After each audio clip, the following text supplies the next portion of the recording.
మనం కూడా ప్రేమిస్తూ ఉంటాం, కుటుంబాన్ని ప్రేమిస్తాం, స్నేహితులను ప్రేమిస్తూ ఉంటాము, తర్వాత మన తల్లిదండ్రులను ప్రేమిస్తూ ఉంటాం, మన కన్న బిడ్డలను ప్రేమిస్తూ ఉంటాం.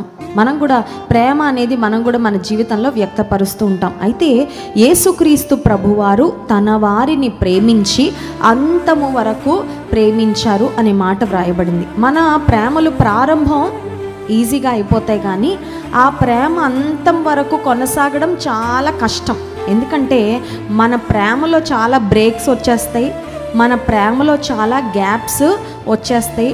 మన ప్రేమ కొన్నిసార్లు ఇంటరప్ట్ అయిపోతూ ఉంటుంది. ఎందుకంటే కొన్నిసార్లు అవతల వారి యొక్క ధోరణిని బట్టి, వారి ప్రవర్తనను బట్టి, వారు మనల్ని ట్రీట్ చేసే విధానాన్ని బట్టి కొన్నిసార్లు మనం అనుకుంటాం, నాలో ప్రారంభంలో అయితే ప్రేమ ఉంది వీరి మీద, but I don't think I can continue, ఇంకా వీరిని ప్రేమించడము అనవసరము అనిపించి కొన్నిసార్లు మన జీవితంలో ప్రేమను మనం విరమించుకొని ఆగిపోతూ ఉంటాం. అయితే యేసుక్రీస్తు ప్రభువారు తన వారిని ప్రేమించి అంతము వరకు ప్రేమించారనే మాట ఎందుకు ఆశ్చర్యాన్ని నాకు కలిగించిందంటే, మనకైతే ఒక మనిషి ప్రవర్తనలో మార్పు వచ్చిన తర్వాత, ఒక సంఘటన జరిగిన తర్వాత, ఓహో ఇలా జరిగిందా, ఓహో వారు ఇలా అన్నారా, ఇలా చేశారా అని జరిగిన తర్వాత తెలుసుకొని ఆ పరిస్థితులను బట్టి మన ప్రేమ కూడా మారిపోతూ ఉంటుంది. అయితే యేసుక్రీస్తు ప్రభువారు ఆయన దేవాతి దేవుడు మానవ రూపంలో ఈ లోకానికి దిగి వచ్చారు.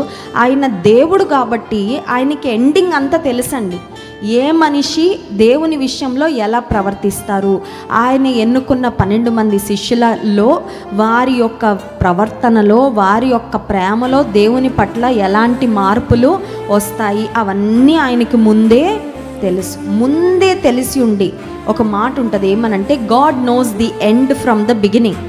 మనకు జరిగిన తర్వాత కానీ ఓహో ఇలా జరిగిందా అని మనం భావిస్తాం, కానీ దేవాది దేవునికి ప్రతి మనిషి యొక్క అంతము తెలుసు, ప్రతి సందర్భం యొక్క పరిస్థితి యొక్క ముగింపు ఎలా ఉంటుందో దేవునికి ఆల్రెడీ తెలుసు.